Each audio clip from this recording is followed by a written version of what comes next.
ওম শান্তি। আজ 25শে জুন 2025 প্রাতঃমুরলি। ওম শান্তি। বাপদাদা মধুবন।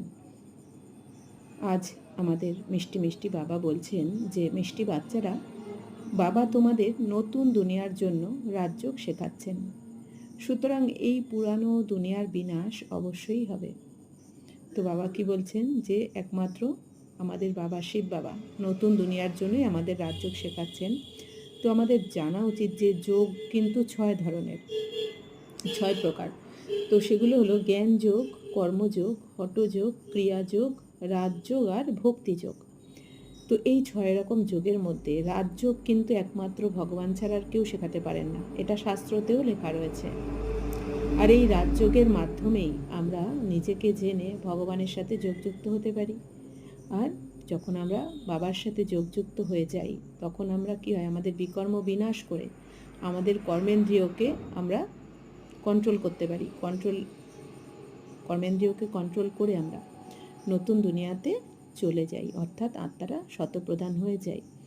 তো বাবা কি বলছেন, রাজযোগ কখন শেখাতে আসেন শিব বাবা? প্রতি কল্পে, প্রতি 5000 বছর পর পর যখন কলিযুগের অন্তিম, অর্থাৎ এই দুনিয়ার বিনাশ হওয়ার সময় আসে, কলিযুগের পুরানো দুনিয়ার আর নতুন যুগ স্থাপনার সময় আসে, তখন বাবা এসে আমাদের রাজযোগ শিখিয়ে আমাদেরকে পবিত্র করে বাবা নতুন দুনিয়ায় নিয়ে যান। তাই বাবা বলছেন, এখন তো এই দুনিয়ার বিনাশ অবশ্যই হবে। প্রশ্ন হচ্ছে, মানুষের মধ্যে এমন কোন সুন্দর অভ্যাসই রয়েছে অথচ যা থাকা সত্ত্বেও প্রাপ্তি হয় না? উত্তর, মানুষের মধ্যে ভগবানকে স্মরণ করার অভ্যাস আছে। যখন কোনো পরিস্থিতি সামনে এসে দাঁড়ায়, তখন বলে ওঠে, হে ভগবান। সম্মুখে শিবলিঙ্গ থাকলেও যথার্থ রূপে তাকে না জানার কারণে প্রাপ্তি থেকে বঞ্চিত হয়ে যায়। আর তখনই বলে থাকে, সুখ দুঃখ সব ইনি দিয়ে থাকেন। বাচ্চারা, তোমরা এখন আর এমনটা বলবে না। তো বাবা কি বলছেন যে, মানুষের মধ্যে অভ্যাস তো রয়েছে ভগবানকে স্মরণ করার, ভগবানকে ডাকে তো সবাই, কিন্তু কি বলে তারা, হে ভগবান। কিন্তু ভগবানকে যখন এই দুনিয়াতে কেউ, লৌকিক দুনিয়াতে যখন আমরা সবাই পুজো করতাম আগে, বা এই দুনিয়াতে সবাই যখন পুজো করে, কেউ আধ ঘন্টা 1 ঘন্টা ধরে পুজো তো করে, পুজো করার সময় যা যা রীতি রেওয়াজ সব কিছুই করতে থাকে, কিন্তু মন বুদ্ধি কি থাকে ভগবানের কাছে? মন বুদ্ধি কিন্তু এদিক ওদিকেই ঘুরে বেড়ায়। কারণ কি, মন তো একাগ্র নয়।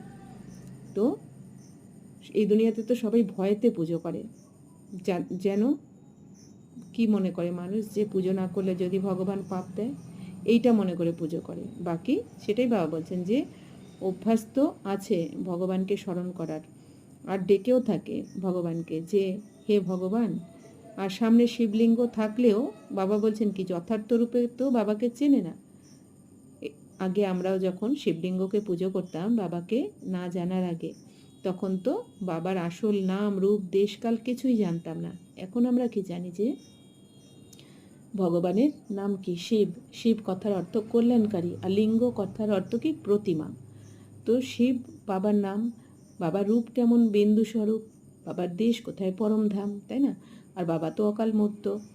তো বাবাকে এখন আমরা যথার্থ রূপে জেনেছি, কিন্তু এই দুনিয়াতে সবাই শিবলিঙ্গকে যথার্থ রূপে কিন্তু জানে না। তো না জানার কারণে কি হয়, প্রাপ্তি থেকে বঞ্চিত হয়ে যায়। অর্থাৎ যতক্ষণ না আমরা আত্মা মনে করে ভগবানকে, অর্থাৎ শিব বাবাকে স্মরণ করব, ততক্ষণ তো আমরা যোগযুক্ত হতে পারবো না। কারণ দেহ মনে করে আর যদি ওই পাথরকে স্মরণ করি, তাহলে তো বাবার সাথে যোগযুক্ত হওয়া যাবে না। কারণ শিবলিঙ্গ তো বাবার আসল রূপ নয়। বাবার আসল রূপ হচ্ছে কি, বিন্দু স্বরূপ, জ্যোতির্বিন্দু স্বরূপ। আর আমরা আত্মারাও জ্যোতির্বিন্দু স্বরূপ। এই জন্য আত্মা, আমরা নিজেদেরকে আত্মা মনে করে যখন বাবাকে স্মরণ করি, তখনই আমরা বাবার থেকে প্রাপ্তি নিতে পারি। না হলে বাবা বলছেন কি, যথার্থ রূপে না জেনে স্মরণ করলে কি হয়, তারা বঞ্চিত থেকে যায়।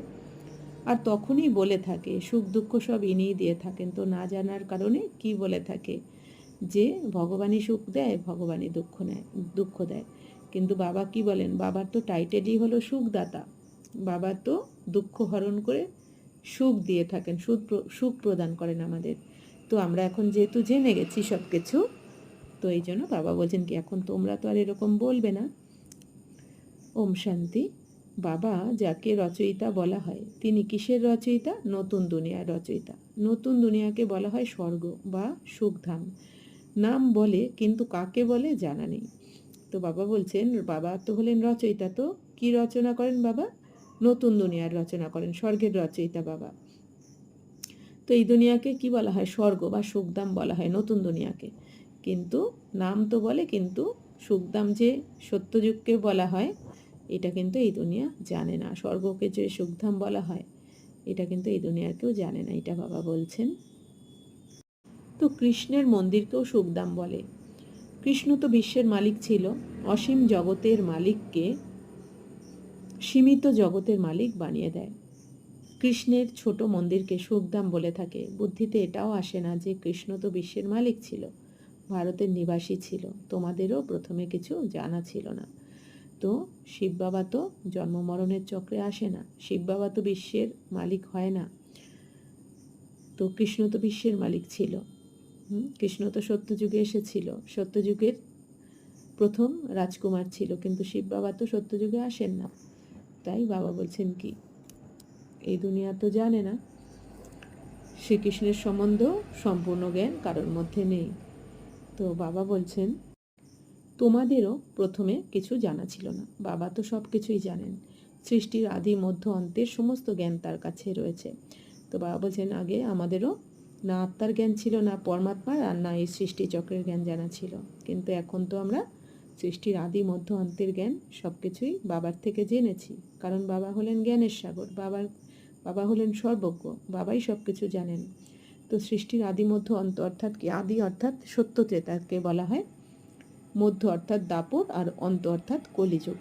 তো সত্যযুগ থেকে কলিযুগ অবধি সমস্ত জ্ঞানই এখন আমাদের রয়েছে, যে কোন ধর্ম কখন আসে, আমরা কখন এসেছি, লক্ষ্মীনারায়ণ কবে ছিল, রাম সীতা কবে ছিল, তো কবে আমরা শতপ্রধান ছিলাম, কিভাবে আমরা ভারতের উত্থান কিভাবে হলো, পতন কি করে হলো, সব কিছু সৃষ্টির আদি মধ্য অন্তের জ্ঞান এখন আমাদের কাছে রয়েছে, অর্থাৎ বাবার কাছ থেকে আমরা জেনেছি। তো বাচ্চারা তোমরা এখন জানো দুনিয়াতে তো এটাও কেউ জানে না যে ব্রহ্মা বিষ্ণু শঙ্কর এরা কে। তো শিব হলেন উচ্চ থেকে উচ্চতর ভগবান। আচ্ছা, তবে প্রজাপিতা ব্রহ্মা কোথা থেকে এসেছেন? তিনি তো মানুষই। তো বাবা বলছেন ব্রহ্মা বিষ্ণু শঙ্করকেও এই দুনিয়াতে জানে না। ত্রিমূর্তি ব্রহ্মা বিষ্ণু শঙ্করকে বলে, কিন্তু শিব বাবা বলছেন কি ত্রিমূর্তি হলেন শিব বাবা, যিনি নাকি ব্রহ্মা বিষ্ণু শঙ্করের রচনা করেছেন। অর্থাৎ উঁচুর থেকে উঁচু হলেন শিব বাবা, যিনি রচয়িতা, আর ব্রহ্মা বিষ্ণু শঙ্কর হলেন রচনা। ব্রহ্মা বিষ্ণু শঙ্কর এদের পাঠ কি? ব্রহ্মার দ্বারা শিব বাবা এই দুনিয়াতে যখন অবতরণ করেন তখন শিব বাবা এসে প্রথমে ব্রহ্মা বিষ্ণু শঙ্করকে রচনা করেন, আর সূক্ষ্মবতনেরও রচনা করেন। তারপর ব্রহ্মার দ্বারা স্থাপনার কাজ করান, কর্তব্য করান, বিষ্ণুর দ্বারা পালনা, নতুন দুনিয়ার পালনা করেন, আর শঙ্করের দ্বারা পুরানো দুনিয়ার বিনাশ করেন। আচ্ছা, তবে প্রজাপিতা ব্রহ্মা কোথা থেকে এসেছেন? তো প্রজাপিতা ব্রহ্মাও কোথা থেকে এসেছে এটা তো এই দুনিয়া জানে না। তো প্রজাপিতা ব্রহ্মা তো মানুষই হবে। তো প্রজাপিতা ব্রহ্মাকে তো অবশ্যই এখানেই প্রয়োজন, যার দ্বারা ব্রাহ্মণ জন্ম নেবে, কারণ ব্রহ্মার সন্তানদেরকেই ব্রাহ্মণ বলা হয়। তাহলে প্রজাপিতা ব্রহ্মাকে তো এখানেই দেখানো হয়েছে ভারতে। তো প্রজাপিতা সঙ্গমে, তো প্রজাপিতা অর্থাৎ মুখ দ্বারা অ্যাডপ্ট করেন যিনি, তোমরা হলে মুখবংশাবলী।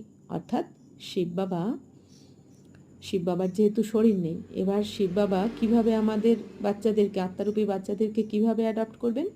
এই জন্য এবার আমরা তো মুখের ভাষাই বুঝি, আমরা আত্মারা যেহেতু শরীরে প্রবেশ করে রয়েছি, শরীরের দ্বারা কর্ম করছি, তো আমরা তো মুখের ভাষাই বুঝি। তো শিব বাবা ওই জন্য কী করেন? আমাদের সাথে কথা বলার জন্য, আমাদেরকে অ্যাডপ্ট করার জন্য বা রচনা করার জন্য ব্রহ্মা বাবার শরীরে প্রবেশ করেন শিব বাবা। প্রবেশ করে ব্রহ্মা বাবার মুখের দ্বারা আমাদেরকে অ্যাডপ্ট করেন, যে তোমরা শরীর নও, তুমি আত্মা, আমার সন্তান। শিব বাবা এটা এইভাবে আমাদের অ্যাডপ্ট করেন। এখন তোমরা জানো কিভাবে ব্রহ্মাকে অ্যাডপ্ট করে বাবা মুখবংশাবলী বানিয়েছেন, এনার মধ্যে প্রবেশ করেছেন এবং বলেছেন এ আমার সন্তান। তো শিব বাবা প্রথমে ব্রহ্মা বাবার শরীরে প্রবেশ করে প্রথমে ব্রহ্মা বাবার আত্মাকে অ্যাডপ্ট করেন, যে তুমি শরীর নও, তুমি আত্মা, তুমি আমার সন্তান, তুমি তোমার 84 জন্মকে জানো না, কিন্তু আমি জানি। তো এইভাবে ব্রহ্মা বাবাকে অ্যাডপ্ট করেন। তারপর ব্রহ্মা বাবার মুখের দ্বারা আমাদের ব্রহ্মা কুমার কুমারীদেরকে অ্যাডপ্ট করেন। শুধুমাত্র মহিমা করে থাকে পরমপিতা পরমাত্মা উচ্চ থেকে উচ্চতর, কিন্তু এটা কারো বুদ্ধিতে আসে না যে উচ্চ থেকে উচ্চতর পিতা তিনি। তো সবাই মুখে তো বলে মহিমা করে পরমপিতা পরমাত্মা উঁচুর থেকে উঁচু, কিন্তু বুদ্ধিতে এটা কারো আসে না যে কিভাবে তিনি উঁচুর থেকে উঁচু পিতা হন আমাদের সমস্ত আত্মাদের পিতা। তিনিও বিন্দুরূপ, ওনার মধ্যে সৃষ্টির আদি মধ্য অন্তের জ্ঞান আছে। এই নলেজ তোমরা এখন পেয়েছ। তো শিব বাবার স্বরূপ কীরকম? বিন্দুরূপ। আত্মাকে যেমন দেখতে আমাদের বিন্দুরূপ, তো আত্মার পিতাকেও আত্মার মতনই দেখতে, কিন্তু উনি জ্ঞানের সাগর। আদি মধ্য অন্তের জ্ঞান একমাত্র শিব বাবার মধ্যেই রয়েছে। শিব বাবা কি অজন্মা, অভোক্তা, অজনী, সর্বজ্ঞ, সর্বোচ্চ, সর্বোপরে। তো প্রথমে এই জ্ঞান সম্পর্কে বিন্দুমাত্র জানা ছিল না। মানুষ শুধু বলে থাকে ব্রহ্মা বিষ্ণু শঙ্কর, কিন্তু তাদের সম্পর্কে কিছুই জানে না। সুতরাং তাদের বোঝানোর মতো বিচক্ষণ তোমরা হয়েছ। তো শিব বাবা তো আমাদের সব কিছু জ্ঞান দিয়েছেন। এবার বাবা বলছেন কি এবার তোমরা সবাইকে বোঝাও, এই জ্ঞান জানাও, শেখাও। তো তোমরা জানো বাবা হলেন জ্ঞানের সাগর, যিনি আমাদের ঈশ্বরীয় জ্ঞান প্রদান করেন। রাজযোগ হলো সত্যযুগের নতুন দুনিয়ার জন্য। তাহলে নিশ্চয়ই এই পুরানো দুনিয়ার বিনাশ হওয়া প্রয়োজন। কারণ যখন শিব বাবা, যেহেতু রাজযোগ ভগবান ছাড়া কেউ শেখাতে পারে না, তো ভগবান যখন এই দুনিয়াতে আসবেন তখন ভগবান এসে কি করেন? আমাদের শিব বাবা বাচ্চাদেরকে রাজযোগ শেখান, আর রাজযোগ শিখিয়ে কী করেন? আমাদের নতুন দুনিয়াতে নিয়ে যান, ট্রান্সফার করে দেন। পুরুষার্থ করি আমরা এই দুনিয়াতে, কিন্তু তারপর পুরুষার্থ সমাপ্ত হয়ে গেলে, দুনিয়ার বিনাশ হওয়ার পর আমরা নতুন দুনিয়ায় ট্রান্সফার হয়ে যাই। সেই জন্যই এই মহাভারত লড়াই। তো এই দুনিয়ার এখন তো বিনাশ হবে, এই জন্যই এই মহাভারত লড়াইয়ের কথা গায়ন রয়েছে। অর্ধকল্প ধরে তোমরা ভক্তিমার্গের শাস্ত্র পড়ে এসেছ। তো এখন বাবার কাছ থেকে ডাইরেক্ট শুনছ। তো আমরা দাপর কলি থেকে ভক্তিমার্গের শাস্ত্র পড়েছি, দাপর থেকে শাস্ত্র লেখা হয়েছে, আর এখন আমরা বাবার থেকে ডাইরেক্ট জ্ঞান শুনছি, অর্থাৎ ইনডাইরেক্ট নয়, কোনো শাস্ত্র পড়ছি না। এখন আমরা স্বয়ং ভগবানের থেকে ডাইরেক্ট জ্ঞান শুনছি। বাবা বসে কোনো শাস্ত্র শোনান না। তো বাবা তো কোনো শাস্ত্র নিয়ে আসেন না, কারণ কি? কারণ বাবা তো নিজেই জ্ঞানের সাগর। তো এই জন্য বাবাকে এক সেকেন্ড আগেও ভাবতে হয় না যে আমি বাচ্চাদেরকে কী জ্ঞান শোনাবো, কারণ বাবা তো জ্ঞানের সাগর। তাই বাবা সমস্ত জ্ঞান আমাদের শোনাতে পারেন। জপ তপ করা, শাস্ত্র ইত্যাদি পড়া, এই সবই হলো ভক্তি।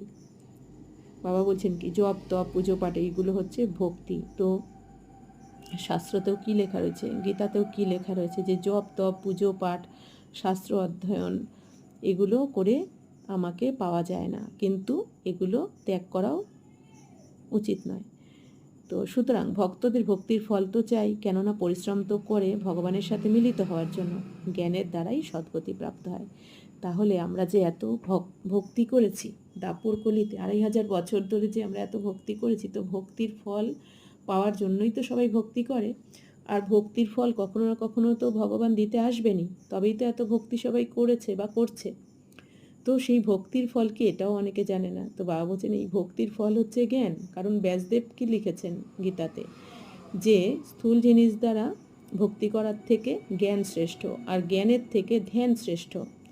তো শিব বাবা এসে কী করলেন? আমাদের এত যে আমরা ভক্তি করেছি সেই ভক্তির ফল হিসেবে জ্ঞান দিচ্ছেন, আর এই জ্ঞানের দ্বারাই আমাদের সদ্গতি হচ্ছে।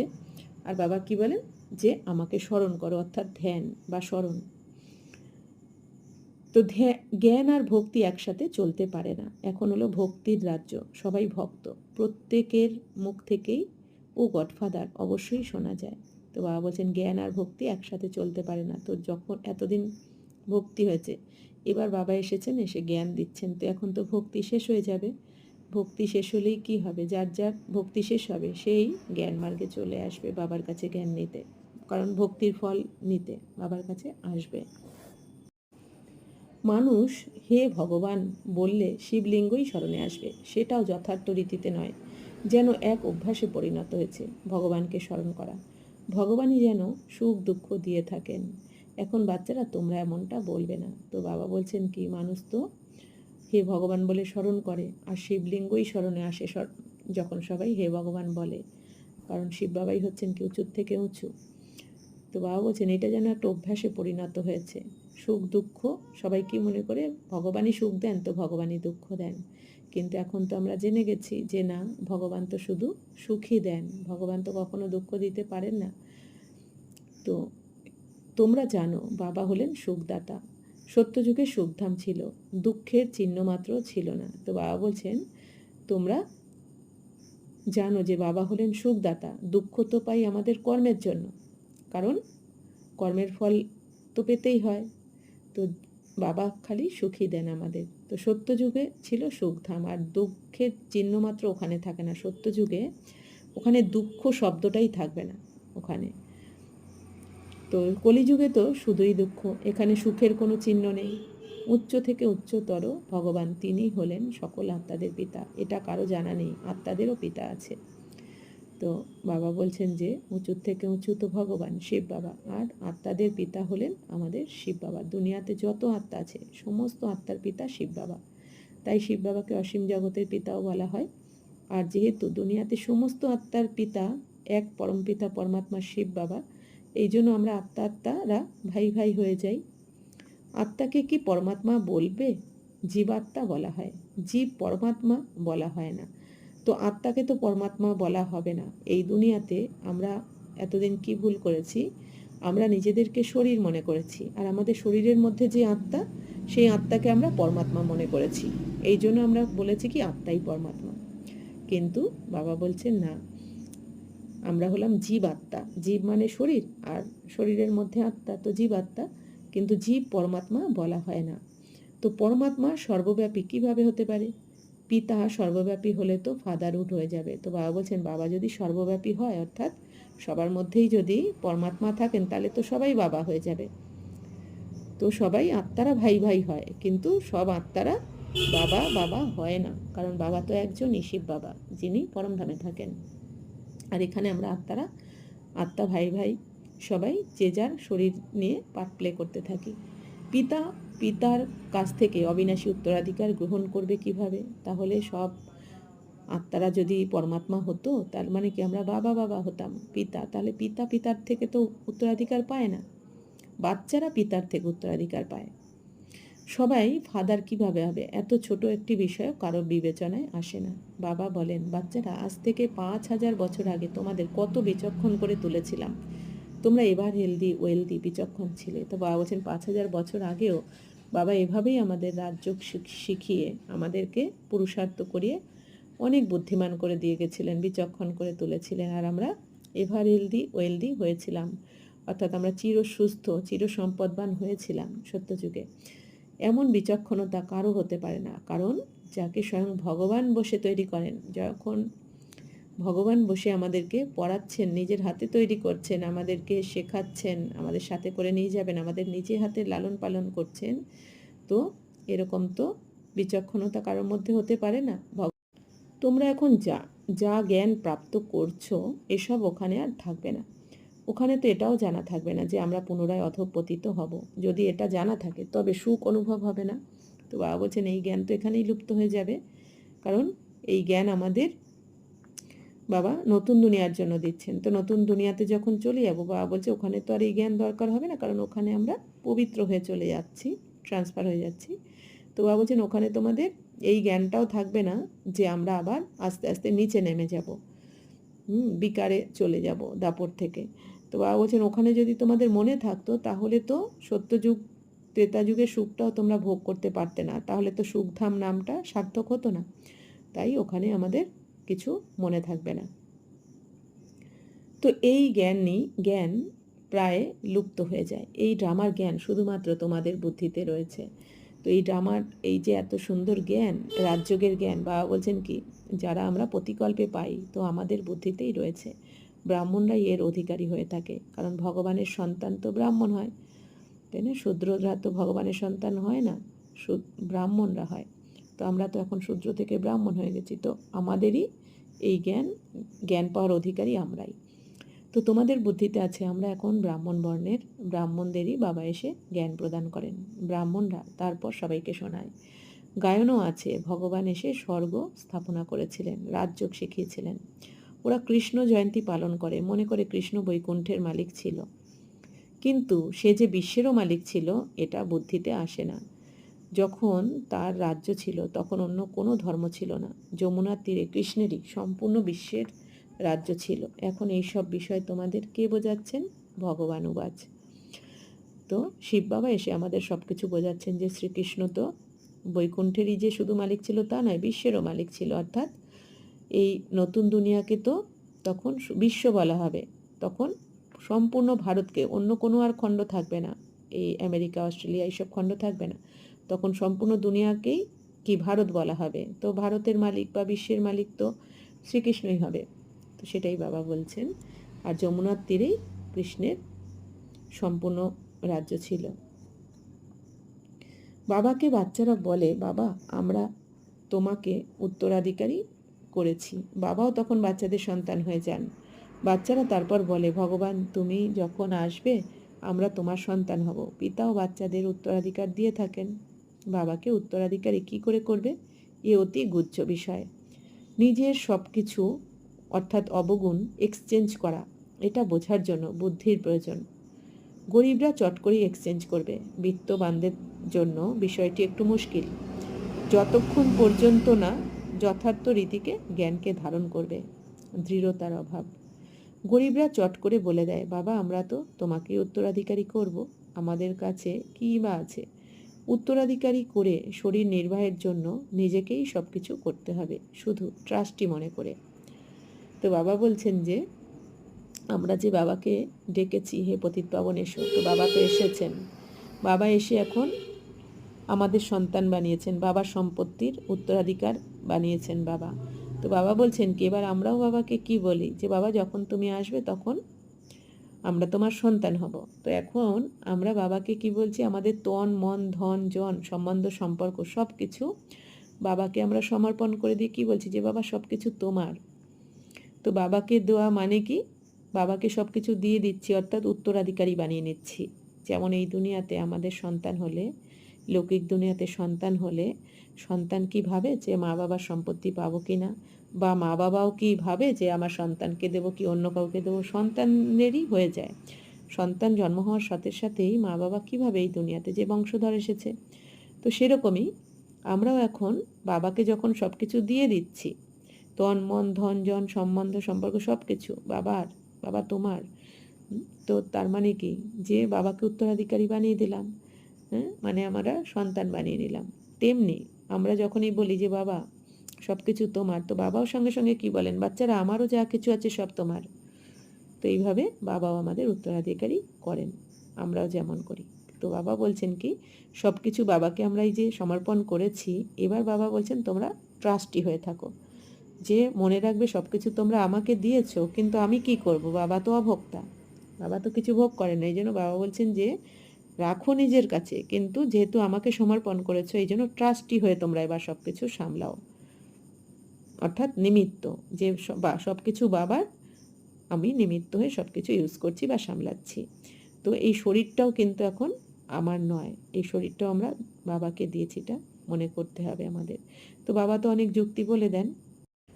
মানুষ মনে করে আমরা যা কিছু করি তার ফল ঈশ্বর আমাদের পরবর্তী জন্মে দিয়ে থাকেন। কোনো গরিব দুঃখী হলে মনে করে কর্মই এমন করেছি যার ফল ভুগতে হচ্ছে, ভালো কর্ম করলে সুখী হয়। বাবা তোমাদের কর্মের গতি সম্পর্কেও বুঝিয়ে থাকেন। রাবণ রাজ্যে তোমাদের সব কর্মই বিকর্ম হয়ে যায়। সত্যযুগ আর ত্রেতায় রাবণই নেই, সেই জন্য সেখানে কোনো বিকর্ম হয় না। তো এই দুনিয়াতে মানুষ কি মনে করে যে আমরা যা কিছু কর্ম করি তার ফল আমাদের ঈশ্বর দেন, পরবর্তী জন্মে দিয়ে থাকেন। এই জন্য অনেক সময় দান পুণ্য বা শ্রেষ্ঠ কর্ম করে। তো কেউ গরিব হলে দুঃখী হলে কি মনে করে যে আমরা খারাপ কর্ম করেছি, এই জন্যই গরিব বা দুঃখী। তো বাবা বলছেন কি, ভালো কর্ম করলে তো অবশ্যই সুখী হয়। তো কর্মের গতি বাবা আমাদের কি বুঝিয়েছেন, যে যে যেরকম কর্ম করবে তার ফল তো তাকে ভুগতেই হবে। সেটা হতে পারে এই জন্মে, কয়েক বছরের মধ্যে, বা পরজন্ম, 2-1 জন্ম পর হলেও কর্মের ফল কিন্তু ভুগতেই হবে। কর্মফল কখনো পিছু ছাড়ে না। আর যেরকম কর্ম আমরা করব, যতটা আমরা কাউকে সুখ দেব ততটা সুখ সেও আমাকে দেবে, যতটা দুঃখ আমরা কাউকে দেব তো সেও আমাদের ততটাই দুঃখ দেবে। আমরা যদি কাউকে 5 মিনিট দুঃখ দিয়ে থাকি, সে আমাদেরও 5 মিনিটই দুঃখ দেবে, সে 4 মিনিট বা 6 মিনিট কিন্তু দেবে না। সুখও তাই, আমরা যদি কাউকে 10 মিনিট সুখ দিয়ে থাকি, সেও আমাকে 10 মিনিটই সুখ দেবে, 9 মিনিট বা 11 মিনিট কিন্তু দেবে না। আর আমরা আত্মারা প্রত্যেকে নানা রকম রিলেশানে যে রয়েছি, এটা কর্মের অ্যাকাউন্ট, কার্মিক অ্যাকাউন্ট বা কর্মের সুখ দুঃখের লেনদেন অনুসারেই কিন্তু রয়েছি। যেই আমাদের কর্মফল চুক্ত হয়ে যাবে, সুখ বা দুঃখের কর্ম যখন চুক্ত হয়ে যাবে, তখন কিন্তু ওই আত্মা ওই বডিতে আর থাকবে না। অর্থাৎ কি, সুখ দুঃখের লেনদেন শোধ হয়ে গেলে তো ওই আত্মাকে তো বডি ছাড়তেই হয়। তো বাবা বলছেন এই কর্মের গতি আমাদের বাবা সব কিছু বুঝিয়ে দিয়েছেন। আমরা যতটা কর্ম করতে এসেছি, যে আমরা প্রত্যেকে যে যেই শরীরে রয়েছি, আর প্রত্যেকের কর্ম একদম ড্রামাতে নির্ধারিত রয়েছে। তো যার যতটা কর্ম করার এই সংসারে, তাকে ততটা কর্ম করতেই হবে। অনেক সময় আমরা মনে করি আমাকেই কেন এত করতে হয় কর্ম, আমাকেই কেন এত খাটতে হয়, কেন আমাকেই এত পরিশ্রম করতে হয়। তো যতটা আমাদের কর্ম লেখা রয়েছে, ড্রামাতে রয়েছে, ততটা কর্ম আমাকে করতেই হবে। সেটা আমি হাসতে হাসতে করি বা কাঁদতে কাঁদতে করি, তো করতে আমাকে হবে। এই জন্য বাবা কি বলেন, খুশির সাথে করো, করতেই যখন হবে। তো সত্য ত্রেতাতে বাবা বলছেন সেখানে তো রাবণ থাকে না, ওই জন্য ওখানে বিকর্ম হয় না। সত্য ত্রেতা যুগে আমাদের সমস্ত কর্ম অকর্ম হয়, কারণ আমরা আত্মিক স্থিতিতে থেকে করি ওখানে। আর দাপর কলিতে আমাদের বিকর্ম হয়, কারণ দাপর কলিতে আমরা দেহভানে থেকে কর্ম করি, এই জন্য বিকর্ম বা পাপ কর্ম হয়। এখানে যে ভালো কর্ম করে সে অল্পকালের জন্য সুখপ্রাপ্ত করে থাকে, তারপরেও কোনো না কোনো রোগ খিটমিট তো হতেই থাকে। তো এখানে কলিযুগে এখন কি হয়, যে কোনো কর্মই করছি আমরা, ভালো কর্ম করলে কি হয়, সুখ প্রাপ্ত করি, আমরা সুখ পাই। তারপরে আবার কোনো না কোনো রোগ হতে থাকে, খিটমিট হতে থাকে। কেননা অল্পকালের সুখ এখানে। এখন বাবা বলেন এই রাবণ রাজ্য শেষ হবেই, রাম রাজ্যের স্থাপনা শিব বাবা করছেন। তোমরা জানো এই চক্র কিভাবে ঘুরছে। ভারত আজ থেকে 5000 বছর আগে স্বর্গ ছিল, লক্ষ্মীনারায়ণের রাজ্য ছিল। তো আমরা তো 84 চক্রকে এখন জেনে গেছি। 5000 বছর ধরে এই পুরো কল্পে আমরা কিভাবে কতবার জন্ম নিই। সত্য যুগে আমরা 8 বার জন্ম নিয়ে থাকি লক্ষ্মীনারায়ণের দুনিয়ায়, ত্রেতাতে 12 বার জন্ম নিয়ে থাকি, দাপরে 21 বার, কলিযুগে 42 বার, আর সঙ্গম যুগের একটা জন্ম। তো এই 84 চক্র আমরা এইভাবে সমাপ্ত করি। তো লক্ষ্মীনারায়ণের রাজ্য ছিল 5000 বছর আগে স্বর্গে। সর্বপ্রথম এদেরই সিংহাসন ছিল। তারপর কৃষ্ণ স্বয়ম্বর দ্বারা রাজা হন, অর্থাৎ রাধাকৃষ্ণ যখন বড় হয়ে এদের স্বয়ম্বর সভা হবে, অর্থাৎ রাধাকৃষ্ণ একজন আর একজনকে বরমাল্য পরাবে, তো তখন এরা রাজগদিতে বসবে, আর এদের নাম পরিবর্তন হয়ে হবে, কৃষ্ণের নাম হবে শ্রীনারায়ণ আর রাধার নাম হবে শ্রীলক্ষ্মী। তো সেই ভারতও গরিব হয়ে যায়। এ সবই যখন তোমরা শোনো তোমাদের অবাক লাগে। বাচ্চারা বলে বাবা তুমি সম্পূর্ণ রচনা আর রচয়িতার নলেজ শোনাও, কত উচ্চ নলেজ তুমি প্রদান করো। এক বাবা ছাড়া আর কাউকে স্মরণ করা উচিত নয়, কারণ আমরা জেনেছি সদ্গতিদাতা তো আমাদের শিব বাবা। তো একমাত্র বাবাকে স্মরণ করলেই আমরা সদ্গতিতে যেতে পারবো বা স্বর্গে যেতে পারবো, না হলে কিন্তু দাপর কলিতে আসতে হবে। শেষ পর্যন্ত ঈশ্বরীয় পঠন পাঠন করতে হবে, সুতরাং টিচারকে অবশ্যই স্মরণ করতে হবে। তো যতদিন না বিনাশ হচ্ছে এই ঈশ্বরীয় পড়াশোনা তো আমাদের করতে হবে, আর টিচারকে স্মরণ করতে হবে। অর্থাৎ টিচার মানে কি, এখানে শিব বাবা আমাদের যে জ্ঞান শোনাচ্ছেন, পড়াচ্ছেন, তো এই পড়াও পড়তে হবে আর বাবাকে স্মরণ করতে হবে। গাও হয়ে থাকে ঈশ্বরের মতিগতি সম্পূর্ণ পৃথক। বাবা তোমার গতি আর সদ্গতি প্রাপ্ত করার শ্রীমত বড়ই চমকপ্রদ। এমন বাবাকে স্মরণ করা উচিত। এনার কাছ থেকে আমরা কত সুখ প্রাপ্ত করে থাকি, সবার কাছ থেকে তো দুঃখই পাই এই দুনিয়াতে। হ্যাঁ, টিচারের দ্বারা সুখ প্রাপ্ত হয়, কেননা ঈশ্বরীয় পঠন পাঠনের দ্বারা উপার্জন হতে থাকে। কারণ বাবার কাছে আমরা যে পড়াশোনা করছি, এই পড়াশোনার দ্বারাই আমরা 21 জন্মের ভাগ্য বানাচ্ছি। তো এটা হচ্ছে আমাদের সোর্স অফ ইনকাম। তো গুরু করা হয় বানপ্রস্থে। বাবাও বলেন আমি বানপ্রস্থে এসেছি, ব্রহ্মাও বানপ্রস্থী, আমিও বানপ্রস্থী, এইসব বাচ্চারাও আমার বানপ্রস্থী। অর্থাৎ কি, বানপ্রস্থ অর্থাৎ বাণীর ঊর্ধ্বে। অর্থাৎ বাবা কখন আসে, যখন আমাদের এখন বাণীর ঊর্ধ্বে অর্থাৎ পরমধাম শান্তিধামে যাওয়ার সময় আসে, তখন বাবা আসেন। তাই বলছেন এখন তো সবার বানপ্রস্থ অবস্থা, বাবাও বানপ্রস্থী, কারণ বাবা তো বাণীর ঊর্ধ্বেই থাকেন শান্তিধামে। তো আর এখন আমরা বাচ্চাদেরও বাণীর ঊর্ধ্বে যাওয়ার সময় এসেছে, এই জন্য আমরাও বানপ্রস্থী এখন। তো বাবা, টিচার এবং গুরু একসাথে। বাবা হলেন, বাবাও টিচারও আবার গুরুও। তো বাবা হয়ে আমাদের কি করছেন? লালন পালন করছেন, জ্ঞান গুণ শক্তি দিয়ে লালন পালন করছেন। টিচার হয়ে বাবা আমাদের পড়াচ্ছেন। কি জ্ঞান দিচ্ছেন, কি পড়াচ্ছেন? আত্মার জ্ঞান, পরমাত্মার জ্ঞান, সৃষ্টিচক্রের জ্ঞান, তিন লোকের জ্ঞান বাবা পড়াচ্ছেন। আর গুরু হয়ে বাবা কি করছেন? আমাদের সাথে করে নিয়ে যাবেন, সদ্গতি দেবেন। তো বাবা প্রতিটি বিষয় যথার্থ রীতিতে বুঝিয়ে থাকেন। এর চেয়ে উচ্চ নলেজ আর কিচ্ছু হয় না। তো আমরা সব কিছু জেনে বিশ্বের মালিক হয়ে উঠি এখন। তো আর কি চাই? বাচ্চাদের বুদ্ধিতে এটুকু থাকলেই খুশি আর স্মরণ থাকবে। পূর্ণ আত্মা হওয়ার জন্য অবশ্যই স্মরণে থাকতে হবে, বাবার স্মরণে থাকতে হবে। মায়ার ধর্ম হলো তোমাদের যোগ ছিন্ন করে দেওয়া। যোগেই মায়া বিঘ্ন সৃষ্টি করে, তোমরা তখন ভুলে যাও। তো মায়ার তুফান প্রচণ্ড শক্তিশালী, এটাও ড্রামাতে নির্ধারিত। তো বাবা বলছেন মায়া তো আর তুফান তো আসবেই, মায়া তো তুফান নিয়ে আসবেই। কারণ যদি পরিস্থিতি না আসে তাহলে তো আমরা শক্তিশালী হতে পারবো না। যে কখনো পরিস্থিতির সামনা করেনি সে কখনো কিন্তু অন্তিম পরীক্ষায় পাশ করতে পারে না।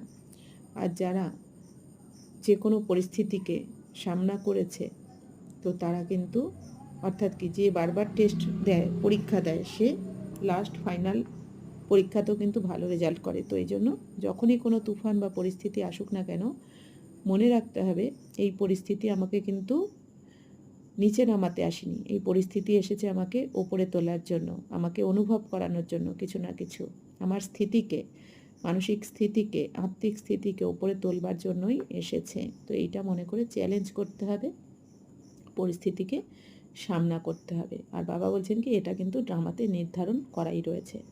সর্বপ্রথম তো ব্রহ্মা, সুতরাং এনার সব অনুভব হতে থাকে। ব্রহ্মা বাবা যেমন অনেক পরিস্থিতি ফেস করেছেন আর সবসময় নিশ্চয় রেখেছেন শিব বাবার উপরে।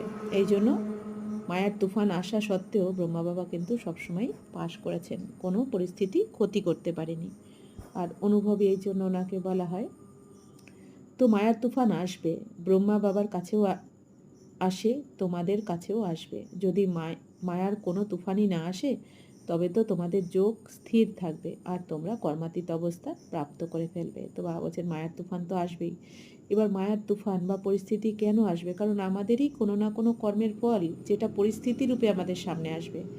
এবার বাবা তো আমাদের শক্তি দিয়েছেন, আমাদের সেই শক্তি ধারণ করে সমস্ত পরিস্থিতির সামনা করতে হবে। আর মায়া বড় না বাবা বড়? বাবা বড়, তো পরিস্থিতি আমাদের কিছুই করতে পারবে না, মায়া কিছুই করতে পারবে না। আসবে কিন্তু নত হয়ে চলে যেতে হবে। কর্মাতীত অবস্থা প্রাপ্ত হলে সবাই চলে যাবে। তো যখন আমরা কর্মাতীত অবস্থা প্রাপ্ত করব, অর্থাৎ কোনো কর্মের প্রভাবই আমাদের ওপর পড়বে না, তখন আমরা আত্মারা শান্তিধামে বাবার সাথে চলে যাব। শিব বাবা আসেনি সবাইকে নিয়ে যেতে, সত্যযুগে এত আত্মা তো থাকবে না। তো শিব বাবা এখন যখন এসেছেন সমস্ত আত্মাদের এখন ঘরে ফিরিয়ে নিয়ে যাবেন। এই জন্যই শিব বাবাকে কালেরও কাল মহাকাল বলা হয়। তো সত্যযুগে তো এত সবাই থাকবে না, সবাই শান্তিধামে থাকবে। আর সত্যযুগের প্রথমে 9 লাখ আত্মা এসে राजत्व भोग करवे। अच्छा, मीठे मीठे सिकिलदे बच्चों प्रति मात पिता बाप दादा का याद प्यार और गुड मॉर्निंग। रूहानी बाप की रूहानी बच्चों को नमस्ते। हम रूहानी बच्चों की रूहानी बाप दादा को पदम गुना नमस्ते नमस्ते नमस्ते। थैंक यू बाबा, शुक्रिया बाबा।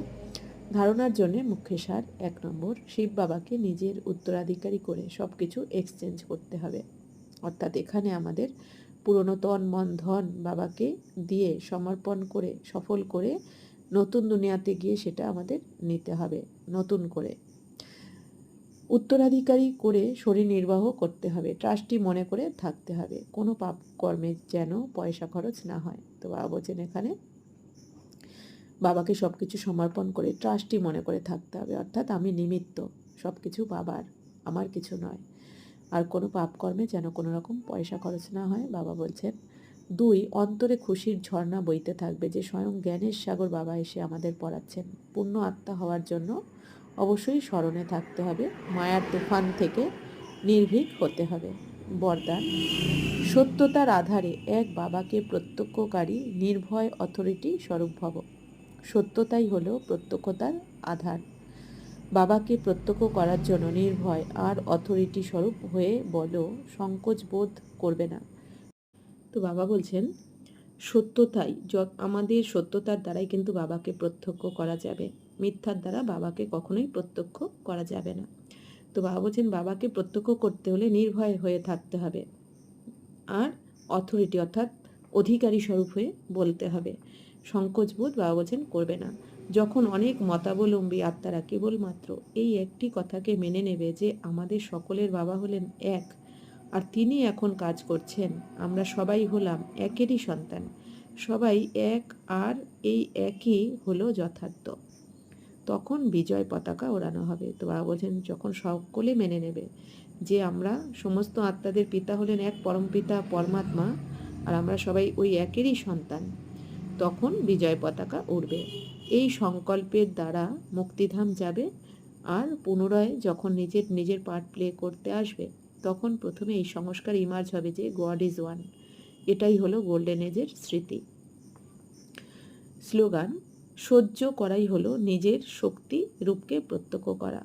তো বাবা বলছেন কি সহ্য শক্তি, বাবা তো সহন শক্তি আমাদের দিয়েছেন, তো পরিস্থিতি যাই কিছু আসুক না কেন সহ্য তো করতেই হবে, সহন শক্তি তো আমাদের অ্যাপ্লাই করতেই হবে। আর সহ্য করাই হলো কি নিজের শক্তি রূপকে আমাদের প্রত্যক্ষ করা। যে সহ্য করতে পারে না তাকে কিন্তু শক্তিরূপ বলা যাবে না। তো আমরা শিব শক্তি, যখন আমরা সহ্য করব সহন শক্তির দ্বারা তখন আমরা শিব শক্তি রূপকে প্রত্যক্ষ করতে পারবো। ওম শান্তি।